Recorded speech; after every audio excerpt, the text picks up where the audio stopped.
Hi friends, ఈ video మీకు నచ్చినట్లయితే ఒక లైక్ చేయండి ఫ్రెండ్స్. ఈరోజు ఎపిసోడ్ అయితే చాలా చాలా హ్యాపీ న్యూసెస్ ఉన్నాయి మనందరికీ. అదేంటంటే మన కృష్ణ మరియు మురారి ఇద్దరు కలిసి మన ఆదర్శ్ని కలిశారు. ముకుంద కోసం, వాళ్ళ పెద్దత్తయ్య కోసం కృష్ణ ఏదైతే చేస్తానందో అది సాధించేసింది మన కృష్ణ గారు. ఫైనల్లీ ఆదర్శ్ని కలిసేసింది. ఆదర్శ్ని ఇంటికి తీసుకురావడానికి ఆదర్శ్ని ఒప్పించేసింది ఫ్రెండ్స్. ఇది మనందరికీ చాలా గుడ్ న్యూస్ కదా. అయితే ఒక్కరికి మాత్రం బ్యాడ్ న్యూస్ అని నాకు అనిపిస్తుంది ఫ్రెండ్స్. అదే ముకుంద పైకి మాత్రం మారినట్టు కనిపిస్తుంది, కానీ తనకి మనసులో మాత్రం మన ఆదర్శ్ ఇంటికి రావటం ఇష్టం లేదు, తనతో కలిసి ఉండటం అస్సలు ఇష్టం లేదు అని నాకు అనిపిస్తుంది ఫ్రెండ్స్. అది మీకు కూడా అర్థమవుతుందని నాకు తెలుస్తుంది ఫ్రెండ్స్. మరి ఆదర్శ్ ఇంటికి వచ్చిన తర్వాత ముకుంద ఆదర్శ్ని యాక్సెప్ట్ చేస్తుందని మీరు అనుకుంటున్నారా? నాకు కమెంట్స్ రూపంలో తెలియజేయండి ఫ్రెండ్స్, ఓకేనా.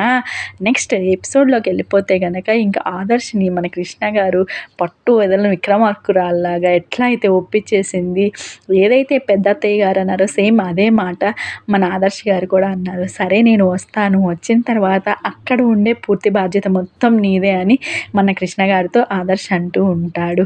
సరే అని కృష్ణ ఒప్పుకుంటుంది ఫ్రెండ్స్. కొంచెం సేపు ఆలోచిస్తుంది. ముకుంద కూడా ఏమంటుంది, ఎలాగైనా సరే నువ్వు ఆదర్శం తీసుకురా, నీ జీవితం కోసమైనా సరే నేను ఆదర్శని యాక్సెప్ట్ చేస్తా అన్న ముకుంద మాటలు గుర్తుంచుకుని కృష్ణ చాలా కాన్ఫిడెంట్గా ఆదర్శ్కి మాట ఇచ్చేస్తుంది. అక్కడ ఏం జరిగినా సరే నేను మీకు మాట ఇస్తున్నాను, మిమ్మల్ని హ్యాపీగా ఉంచే బాధ్యత నాది అని ఆదర్శ్ని ఒప్పించేసి కృష్ణ మురారి ఇద్దరు కలిసేసి మన ఆదర్శ్ని తీసుకురావడానికి రెడీ అయిపోయారు ఫ్రెండ్స్. ఆదర్శ్ కూడా యాక్సెప్ట్ చేస్తారు. సరే నా రూమ్కి వెళ్ళిపోయి ఫ్రెష్ అయిపోయి రెడీ అయ్యి మనం ప్రయాణం సాగిద్దాం అని ఆదర్శ్ గారు చెప్తూ ఉంటారు ఫ్రెండ్స్. సరే అని ఇక మురారి మరియు మన కృష్ణ ఇద్దరూ కలిసేసి ఆదర్శ్ రూమ్కి వెళ్ళిపోయి ఫ్రెష్ అవుతూ ఉంటారు. ఈలోపు మన ఇంట్లో అయితే ఇంకా హడావుడి మామూలుగా ఉండదు కదా. ఇక అందరూ కృష్ణ దగ్గర నుంచి ఫోన్ రాలేదు ఏంటా అని చాలా టెన్షన్ పడుతూ ఉన్నారు. మన మధు గారు అయితే 100 సార్లు కాల్స్ చేసేసారు కృష్ణకి. ఇంకా కృష్ణ ఫోన్ చేయలేదేంటి, గుడ్ న్యూస్ చెప్పలేదేంటి, ఇంకెప్పుడు చెప్తుంది గుడ్ న్యూస్, అందరం ఎదురు చూస్తున్నాం కదా. అసలు ఆదర్శని కలిచారా, అసలు ఏంటి, ఏ విషయం తెలియలేదు, ఎందుకు అలా చేసిందని అందరూ కంగారు పడుతూ ఉంటారు ఫ్రెండ్స్. ఈలో పెద్దమ్మ ఎందుకు అలా కంగారు పడుతున్నారు, వాళ్ళు చాలా దూరం వెళ్ళారు కదా, మేబీ అక్కడ సిగ్నల్స్ లేవేమో అందువల్ల తను కంగారు పడుతుంది, అంతేగాని తను ఏం కాదు, తనకి ఎలాగైనా కాల్ చేస్తుంది, మీరేం కంగారు పడిన. అది కాదు, అది చాలా దూరం ప్లేస్ కదా, పాకిస్తాన్ బోర్డర్ అంటున్నారు కదా, ఎటువంటి సెక్యూరిటీ లేకుండా ఇద్దరు వెళ్ళారు, అందుకని చాలా కంగారు పడుతున్నాం అక్క అని అంటారు. మనందరినీ కూడా తీసుకెళ్లాల్సింది కదా, అందరం కలిసి ఆదర్శని తీసుకొచ్చే వాళ్ళం, అయినా వాళ్ళు ఏమైనా యుద్ధం చేయడానికి వెళ్ళారా అని అంటూ ఉంటారు ఫ్రెండ్స్ మిగతా సభ్యులందరూ. అదేం లేదు, జస్ట్ కొంచెం కేర్గా ఉంటే సరిపోతుంది కదా అని అందరూ అంటూ ఉంటారు ఫ్రెండ్స్. పెద్దమ్మ అయితే మీరేం కంగారు పడకండి, వాళ్ళు చాలా సేఫ్గా వస్తారు, మీరు కంగారు పడి నన్ను కంగారు పెట్టకండి దయచేసి అని మన ఇంటి పెద్దయిన మన పెద్ద అత్తయ్య గారు అందరికీ అభయహస్తం ఇచ్చేస్తారు ఫ్రెండ్స్. ఇక దాంతో అందరూ కూల్ అయిపోతారు. ఇంకా రాలేదు అని ఆ విషయం గురించి అందరూ ఆలోచిస్తూ ఉంటారు. ఏమై ఉంటుంది ఎందుకు నైట్ దాబా దగ్గరికి వచ్చాము, అక్కడ డిన్నర్ చేస్తున్నామని నైట్ 11కి చేసింది. నైట్ నుంచి మార్నింగ్ వరకు తను ఒక్క కాల్ కూడా చేయలేదు. దానికి గల రీజన్ ఏంటనేది అర్థం కాక కుటుంబ సభ్యులందరూ కంగారు పడుతూ ఉంటారు. మన ముకుంద గారు కూడా టెన్షన్ పడుతూ ఉంటారు ఫ్రెండ్స్. ఈలోపు పెద్ద అత్తయ్య గారు కూడా చాలా మీరేం కూల్ కాదు, తను కొంచెం టైం తీసుకుని అక్కడ అన్నీ సెట్ చేసుకుని మనకి కాల్ చేస్తుంది. అక్కడ సిచ్యువేషన్ కూడా తను అన్నీ చూసుకోవాలి కదా, కొంచెం కాల్ చేయడానికి తనకు వీలు పడలేదేమో, మేబీ సిగ్నల్స్ లేవేమో, అవన్నీ చూసుకుని తను కాల్ చేస్తుంది అని అందరికీ చాలా ధైర్యం చెప్తూ ఉంటుంది ఫ్రెండ్స్.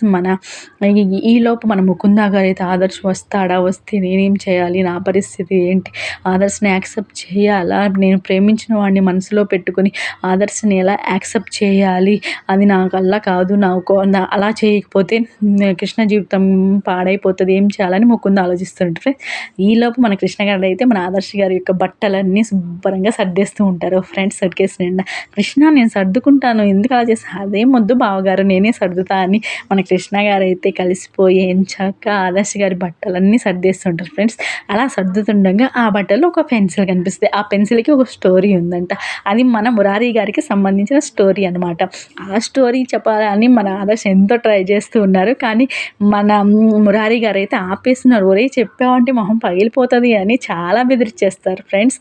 కృష్ణ గారు అయితే చెప్పండి బావగారు, చాలా యాంగ్జైటీగా ఉంది, ఒక క్యూట్ లవ్ స్టోరీ అమ్మా అది అని చెప్తూ ఉంటారనమాట. ఇక ఆదర్శ్ గారైతే చాలా ఫన్నీగా నిజంగా అది చైల్డ్‌హుడ్‌లో ఉన్న లవ్ స్టోరీస్ ఎవరైనా అవి చాలా మెమరబుల్‌గా ఉంటాయి గదా ఫ్రెండ్స్.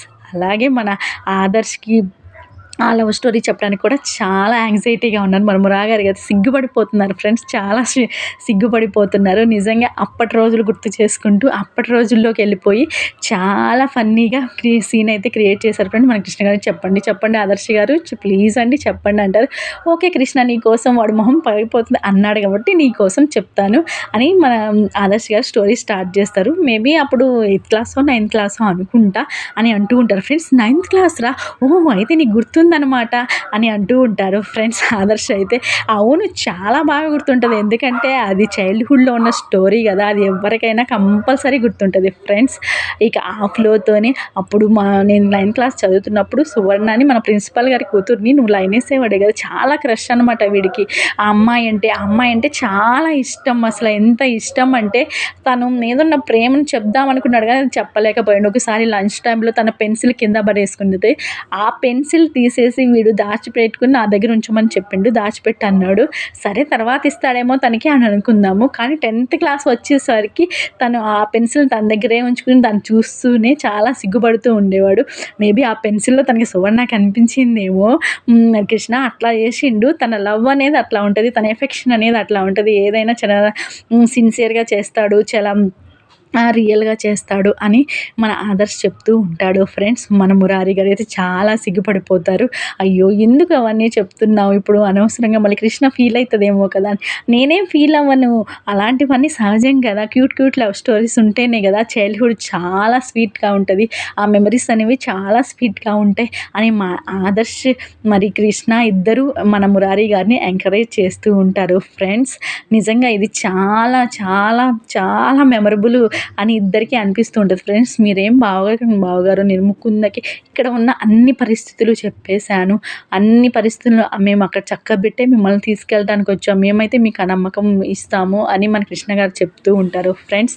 ఇక మన కృష్ణ గారు కూడా అక్కడ జరిగిన ప్రతి సిట్యుయేషన్ క్లియర్‌గా మన ఆదర్శ్ గారికి ఎక్స్‌ప్లెయిన్ చేశారు. వాట్ ఈజ్ వాట్ అసలు ఏం జరిగింది? దేవ్ గారు ఉన్నప్పుడు ఎలా జరిగింది? ముకుంద ఎలా మారింది? ఏ ఛాన్సెస్ వల్ల మారింది? అనే విషయాలన్నిటిని మన ఆదర్శ్ గారికి ఎక్స్‌ప్లెయిన్ చేశారు. మీరేమి కంగారు పడకండి. అక్కడ సిట్యుయేషన్స్ అన్నీ పూర్తిగా కంట్రోల్ ఉంటాయి. ముకుంద మీకోసం చాలా ప్రేమగా ఎదురు చూస్తుంది. ఇన్ని రోజుల నుంచి మిస్ అయిన ఆ ప్రేమను మీకు అందించడానికి ముకుంద చాలా రెడీగా ఉంది. యూ డోంట్ వరీ అని మన కృష్ణ గారు అభయహస్తం ఇచ్చేస్తారు ఫ్రెండ్స్. దాంతో ఆదర్శ్ మీ మీద నమ్మకంతోనే వస్తారు. అసలు ఆదర్శ్‌కైతే రావటం ఇష్టం లేదు. ముకుంద మారుతుందనే నమ్మకం కూడా ఆదర్శ్‌కి లేదు ఫ్రెండ్స్.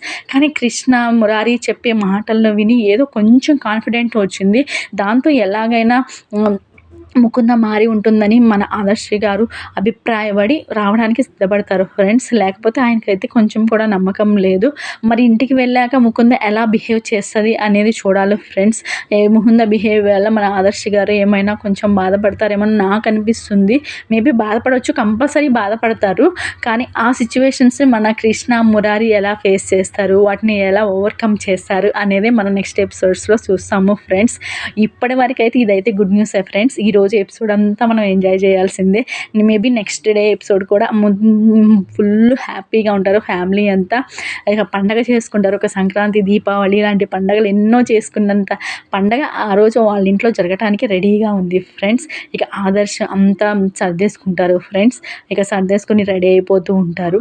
నువ్వు బోర్డర్ వరకు నేను డ్రైవ్ చేస్తాను. తర్వాత నువ్వేం డ్రైవ్ చేయవసరం లేదు అని మన ఆదర్శ్ గారు చెప్తూ ఉంటారు. సరే అని అలాగే అని యాక్సెప్ట్ చేస్తారు. సరే అని మన ఆదర్శ్ గారు డ్రైవ్ చేస్తారు. మీ ఇద్దరు వెనకాల హ్యాపీగా రెస్ట్ తీసుకోండి అని మన ఆదర్శ్ గారు చెప్తూ ఉంటారు. ఓకే అని ఇద్దరు ఓకే చేసుకుంటారు ఫ్రెండ్స్. ఈలోపు వచ్చేసి అక్కడ ఎవరైతే వాళ్ళ పిల్లలకి మన ట్రైనింగ్ ఇచ్చారు కదా మన ఆదర్శ్ గారు, వాళ్ళందరూ వచ్చేసి కొన్ని థింగ్స్ ఆ చుట్టుపక్కల పండే థింగ్స్, వాళ్ళకి దొరికే థింగ్స్ కొన్ని తెచ్చేసి ఏదో గురుభక్తిగా కొంచెం ఇచ్చేశారు ఫ్రెండ్స్. తను వెళ్తున్నాడనే విషయం తెలిసి వచ్చి ఇచ్చారు.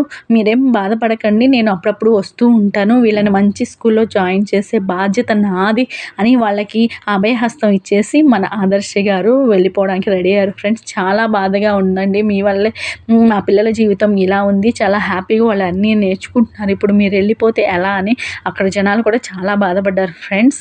అయితే మీరేం బాధపడకండి అని హిందీలో మన ఆదర్శ్ గారు వాళ్ళకి అర్థమయ్యేటట్లు చెప్పేశారు. ఓకే అని వాళ్ళు యాక్సెప్ట్ చేస్తారు. వాళ్ళు తెచ్చిన థింగ్స్ అని అక్కడ ఇచ్చేసి వాళ్ళు వెళ్ళిపోతారు. వాళ్ళందరికీ హృదయపూర్వకంగా నమస్కారాలు తెలియజేసుకుంటారు. మన ఆదర్శ్ గారు అయితే చాలా థ్యాంక్స్ అమ్మ, నన్ను ఇన్ని రోజులు ఆదరించినందుకు, ఇంత అభిమానాన్ని నా పైన చూపినందుకు మీ అందరికీ నా కృతజ్ఞతలు అని మన ఆదర్శ్ గారు చెప్తూ ఉంటారు ఫ్రెండ్స్. ఈలోపు పెద్ద అత్తయ్య గారు అయితే చాలా కంగారు పడుతుంటారు. ఇంకా కృష్ణ ఫోన్ చేయలేదు, ఎందుకు ఫోన్ చేయలేదు ఏంటా అని. ఈలోపు సడన్గా మన పెద్దమ్మ గారి మొబైల్‌కే మన కృష్ణ గారు ఫోన్ చేస్తారనమాట. హ్యాపీగా ఫీల్ అయిపోతదనమాట. కృష్ణ ఫోన్ చేస్తుంది అని పెద్దగా చెప్పేస్తారు. ఇక దాంతో అందరూ స్పీకర్ ఆన్ చేయమంటారు. ఓకే, స్పీకర్ ఆన్ చేయగానే కృష్ణ ఏమైపోయావు? ఎందుకు ఫోన్ చేయలేదు? ఇంత లేట్ ఎందుకు అయ్యింది? ఏంటి కారణం అని. అత్తయ్య కంగారు పడకు, ఇక్కడ సిగ్నల్స్ లేవు అందుకే చేయలేకపోయాను. నీకు శుభవార్త చెప్పడానికే నేను ఇంతసేపు వెయిట్ చేస్తున్నాను మన కృష్ణ గారు ఫోన్‌లో చెప్తూ ఉంటారు. అసలు ఏమైంది? ఏం జరిగింది? ఆదర్శ్‌ని కలిసారా అని అంటూ ఉంటారు. కలిసాను అత్తయ్య, ఆదర్శ్‌ని కలిసాను. ఆదర్శ్‌ని ఇంటికి రావడానికి కూడా ఒప్పించాను. ఆదర్శ్ ఇంటికి వస్తున్నాడు అని చెప్తాడు మన కృష్ణ. అయితే ఆ విషయం చెప్పడంతోనే పెద్దమ్మ మొహంలో అయితే కన్నీళ్ళు, ఆనందం, నవ్వు అన్నీ కలిసి వచ్చినాయి ఫ్రెండ్స్. ఒక్కసారి మన ఇంటి పెద్దగారికి అన్నీ ఒక్కసారి వచ్చినాయి. నిజంగా తన కొడుకు ఇంటికి తిరిగి వస్తున్నట్టు ఏ తల్లికి మాత్రం సంతోషం ఉండదు ఫ్రెండ్స్. అలాగే అందరూ చాలా హ్యాపీగా ఫీల్ అయ్యారు. ఈరోజు మన ఇంట్లో అందరం పండుగ చేసుకోవాలి. ఒక ముకుంద తప్ప అందరూ హ్యాపీగా ఫీల్ అయిపోయారు. ముకుంద మాత్రం చాలా టెన్షన్ పడుతూ ఉంటుంది. మేబీ ఆదర్శ్ వస్తే నేను ఎలా ఫేస్ చేయాలి అనేసి. ఇక అందరు కుటుంబ సభ్యులు చాలా ఆనందంగా ఫీల్ అవుతారు. ఇక మార్కెట్‌లో ఉన్న పూలన్నీ మన ఇంట్లోనే ఉండాలి అని మన నందిని గారు అనేస్తూ ఉంటారు ఫ్రెండ్స్. మన ఇల్లంతా ఫుల్‌గా డెకరేట్ చేసేసేయాలి. ఆదర్శ్‌కి అంటే ఇష్టమైన వంటలన్నీ చేసేసేయాలని ప్లాన్ చేసుకుంటూ ఉంటారు ఫ్రెండ్స్. ఇక మన కృష్ణ గారైతే సరే మీరు జాగ్రత్తగా రండి అని మన పెద్ద అత్తయ్య గారు అభయమిస్తారు ఫ్రెండ్స్. మీరు తప్పకుండా ఆదర్శ్‌ని తీసుకుని ఆదర్శ్‌ని డ్రైవ్ చేయమను. అక్కడ వరకు ఏమైనా సెక్యూరిటీ ప్రాబ్లమ్ వచ్చినా తను చూసుకుంటాడు అని చెప్పారు ఫ్రెండ్స్. బోర్డర్ వరకే ఆదర్శ్ డ్రైవ్ చేస్తారు. తర్వాత నుంచి మా ఏసీపీ సార్ డ్రైవ్ చేస్తారని కృష్ణ చెప్పేసి ఫోన్ పెట్టేస్తూ ఉంటుంది ఫ్రెండ్స్. ఇక కుటుంబ సభ్యులందరూ చాలా హ్యాపీగా ఫీల్ అవుతూ ఉంటారు. ఈ ఈ హ్యాపీనెస్‌ని ఎలా సెలబ్రేట్ చేసుకోవాలి అని ఆలోచిస్తూ ఉంటారు. మన ముకుంద గారు మాత్రం టెన్షన్ పడుతూ ఉంటారు ఫ్రెండ్స్. అయ్యో రామా, ఎందుకొస్తుండు ఈయన, ఎందుకొస్తుండు, ఇప్పుడు ఏం చేయాలి నేను? ఇంకో ప్రేమించిన వాడిని మనసులో పెట్టుకుని ఎదురుగా వేరే మనిషితో ఉండాలంటే నా మనసు చంపుకొని ఉండలేను. అలా చేయకపోతే కనుక కృష్ణ జీవితం పాడైపోయిద్ది. మళ్ళీ నేను మురారి కోసమే ట్రై చేస్తూ ఉంటే అది వేస్ట్ కదా, ఇక దానివల్ల ఏం ఉపయోగం లేదు కదా అని మన మురారి గారి గురించి, ముకుంద గారి గురించి ఇద్దరు బాధపడుతూ ఉంటారు ఫ్రెండ్స్. ఈలోపు పెద్ద అత్తయ్య అయితే సరే కృష్ణ, మీరు చాలా అలసిపోయి ఉంటారు, రెస్ట్ తీసుకుని వెంటనే స్టార్ట్ అవ్వండి. ఇక్కడ ఎటువంటి ప్రాబ్లం వచ్చినా సరే వెంటనే మాకు కాల్ చేసి చెప్పేయండి అని అంటూ ఉంటారు ఫ్రెండ్స్. సరే పెద్ద అత్తయ్య అని కృష్ణ ఫోన్ పెట్టేస్తుంది ఫ్రెండ్స్. ఇక నిజంగా ఆ దేవుడికి కోటి కోటి ధన్యవాదాలు చెప్పుకుంటారు మన పెద్ద అత్తయ్య గారంటే. నిజంగా ఆదర్శని కల్పించావు, ఆదర్శ్ ఇంటికి రావడానికి సహాయం చేస్తున్నావు తండ్రి అని చాలా సంతోషపడుతూ ఉంటుంది ఫ్రెండ్స్. ఈలోపు అందరి కుటుంబ సభ్యులకి ఇల్లు డెకరేషన్ చేయాలి, అన్నీ ఆదర్శ్కి ఇష్టమైన వంటలే చేయాలి, ఇల్లంతా సూపర్గా ఉండాలి. ఆదర్శ్ వచ్చిన క్షణం నుంచి ఏ నిమిషం కూడా తను బాధపడటానికి వీలేదని మన పెద్ద అత్తయ్య గారు చెప్పేస్తారు. ఆ బాధ్యతలన్నీ మన రేవతి గారికి అప్పగిస్తారు. ఇక దాంతో కుటుంబ సభ్యులందరూ చాలా ఆనందంగా ఫీల్ అవుతారు ఫ్రెండ్స్. ఈ విషయం తెలిసిన వెంటనే ఇక పెద్ద అత్తయ్య గారు సరే నేను గుడికి వెళ్ళొస్తాను, మిగతా వంటకి సంబంధించిన విషయాలు, డెకరేషన్ సంబంధించిన విషయాలు అన్నీ మీరు చూసుకోండి అని కుటుంబ సభ్యులు చెప్పేసి ఆనందంతో మన ఇంటి పెద్దగారు టెంపుల్కి వెళ్ళేసి దేవుడికి కృతజ్ఞతలు చెప్పుకోవడానికి టెంపుల్కి బయలుదేరుతూ ఉంటారు ఫ్రెండ్స్. మిగతా ఇంటి సభ్యులైతే ఏమేమి వంటలు చేయాలి, ఎలా డెకరేషన్ చేయాలి అనుకుంటూ ఉంటారు ఫ్రెండ్స్. కానీ మన మధు గారు మాత్రం మన ముకుందనే అబ్జర్వ్ చేస్తూ ఉంటారు ఫ్రెండ్స్. ముకుంద ఏంటి హ్యాపీగా లేదు, ఎందుకో బాధపడుతూ ఉంది, ఎందుకో టెన్షన్ పడుతూ ఉంది, నిజంగా ఆదర్శ రావడం తనకు ఇష్టం లేనట్టు ఉంది అని నాకు అనిపిస్తుంది అని మన మధు గారు పసికట్టేస్తూ ఉంటారు ఫ్రెండ్స్. అందరూ సంతోషంగా ఉంటే తను మాత్రం సంతోషంగా లేదు ఏంటి అని చాలా కంగారు పడుతూ ఉంటాడు. మధు అయితే ఈ కృష్ణకి ఎన్నిసార్లు చెప్పినా బుద్ధి లేదు, ఈ ముకుంద కోసమే చేస్తుంది, తను మారదని తెలిసినా కానీ ముకుంద కోసమే తను అన్ని పనులు చేస్తుంది, అదంతా వేస్ట్ అని తనకు అర్థం కావట్లేదు మన మధు గారు అంటూ ఉంటారు ఫ్రెండ్స్. ఈలోపు ముకుంద గారికి కూడా డౌట్ వస్తుంది, నన్ను మధు అబ్జర్వ్ చేస్తున్నారు, అమ్మో వీళ్ళకి నిజం తెలిసిపోయాడు, నేను ఎట్లయినా యాక్ట్ చేయాలని. ఇంకా ఆ విషయం చెప్పిన 10 నిమిషాల తర్వాత మన ముకుంద గారు రియాక్ట్ అయిపోయి, అవునా ఆదర్శ్ వస్తున్నాడు, ఎప్పుడు వస్తుండే, ఎన్నింటికి వస్తుండు అని మన ముకుంద ఏమి ఎరగనట్టు టెన్షన్ అంతా మర్చిపోయినట్టు వచ్చి పెద్దదిగా సాయంత్రం వస్తాడు, సాయంత్రం అవుతుంది, 6 గంటల తర్వాత వస్తారు అని చెప్పారు అని మన పెద్ద అత్తయ్య గారు చెప్తారు ఫ్రెండ్స్. మన మధు గారైతే ఒక కన్ను ముకుంద గారి మీద ఏస్తారు ఫ్రెండ్స్. ముకుంద నిజంగా చాలా నటిస్తుంది. ఇంకా జీవిస్తుంది. కావాలని 10 నిమిషాలు అయిపోయిన తర్వాత ఇప్పుడు రియాక్ట్ అవుతుంది. అందరూ ముందే రియాక్ట్ అయ్యారు. ముకుంద మాత్రం ఇప్పుడు రియాక్ట్ అవుతుంది. నిజంగా ముకుందకైతే ఆదర్శ్ రావడం ఇష్టం లేదు అని నాకు అనిపిస్తుంది అని మన మధు గారు అభిప్రాయపడుతూ ఉంటారు ఫ్రెండ్స్. ఇక పెద్దమ్మ గారు అయితే గుడికి వెళ్ళిపోతారు. ఇక ఇంటి సభ్యులందరూ వాళ్ళ వాళ్ళ పనుల్లో నిమగ్నమైపోతారు. మన ముకుంద గారు అయితే తన రూమ్‌లోకి వెళ్ళేసి బాధపడుతూ ఉంటది. అయ్యో రామ! ఈ ఆదర్శ్ వస్తుండు ఇప్పుడు ఎలా ఫేస్ చేయాలి? ఆదర్శ్ ఎలా యాక్సెప్ట్ చేయాలి? మురారిని మనసులో పెట్టుకొని ఆదర్శ్‌ని ఎలా యాక్సెప్ట్ చేయాలి అనుకుంటూ ఉంటారు ఫ్రెండ్స్. ఈలోపు మన కృష్ణ గారు మరి ఆదర్శ్ గారు ఇద్దరూ కలిసేసి మన మురారి గారు ముగ్గురు కలిసేసి అక్కడి నుంచి వాళ్ళ ప్రయాణాన్ని స్టార్ట్ చేస్తూ ఉంటారు ఫ్రెండ్స్. మన ముకుంద అయితే బాధపడుతూనే ఉంటుంది. ఏం చేయాలో అర్థం కావట్లేదు. ఎలా ఫేస్ చేయాలో అర్థం కావట్లేదు. నేను ఇంకా మురారిని మనసులో పెట్టుకుంటే కృష్ణ జీవితాన్ని నాశనం చేసిన దాన్ని అయితాను. దీనికి ఏంటి సొల్యూషన్ దేవుడా? నన్ను ఎందుకు ఇట్లాంటి ఇక్కట్టు పరిస్థితుల్లో నన్ను వదిలేసావు అని చాలా బాధపడుతూ ఉంటుంది ఫ్రెండ్స్. తల మీద చెయ్యిని పెట్టేసుకుని ఏం చేయాలి? ఎలా చేయాలి? ఏం అర్థం కావట్లేదు. ఈ సమస్య నుంచి నేను ఎలా బయటపడాలి? నాకేం అర్థం కావట్లేదు. నేను మురారిని మనసులో పెట్టుకుని ఆదర్శ్‌ని యాక్సెప్ట్ చేయలేను. ఎలా ఈ సిచ్యువేషన్ నుంచి నేను ఎలా బయటికి రావాలి? నేను వాళ్ళ ఆదర్శ్‌ని యాక్సెప్ట్ చేయకపోతే అందరికీ అనుమానం వస్తుందంట. ఈలోపు మన మధు గారు కూడా వచ్చేస్తూ ఉంటారు ఫ్రెండ్స్. ఏంది ముకుందా బాధపడుతున్నావు? ఎందుకు టెన్షన్ పడుతున్నావు? ఏంటి విషయం అని మన మధు ఆరా తీయడానికి వచ్చేస్తాడు ఫ్రెండ్స్. మన మధు గారికి ముందే అనుమానం వచ్చింది కదా, ఆ విషయాన్ని క్లియర్ చేసుకోవడానికి ముకుంద దగ్గరికి వచ్చేస్తాడు ఫ్రెండ్స్. ఏంటి ఇలా వచ్చావు అంటే, ఏదో గ్రీజర్ ప్రాబ్లం ఉంది అందుకే వచ్చాను, పెద్దమ్మ చూడమని చెప్పారు అందుకే వచ్చారని చెప్పి కవర్ చేస్తూ ఉంటారు ఫ్రెండ్స్. ఎందుకు టెన్షన్ పడుతున్నావు? ఏమైంది అని అంటే, అదేం లేదు కృష్ణ నైట్ నుంచి ఫోన్ చేయలేదు కదా, నైట్ నిద్ర లేదు, అందువల్లే టెన్షన్గా ఉంది, అంతకు మించి ఏం లేదు.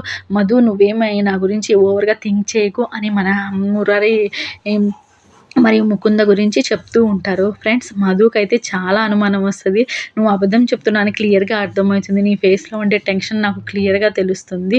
నువ్వు నిజంగా ఆదర్శ్ వస్తున్నాడని నువ్వు సంతోషంగా లేవు. ఆదర్శ్ రావడం నీకు ఇష్టం లేదు. ఆదర్శ్ వచ్చినా సరే నువ్వు యాక్సెప్ట్ చేయవని నాకు అనిపిస్తుంది. కృష్ణకి ఏం పని లేదు. ఎన్నిసార్లు చెప్పిన కృష్ణ ఇట్లాంటి పనులే చేస్తుంది.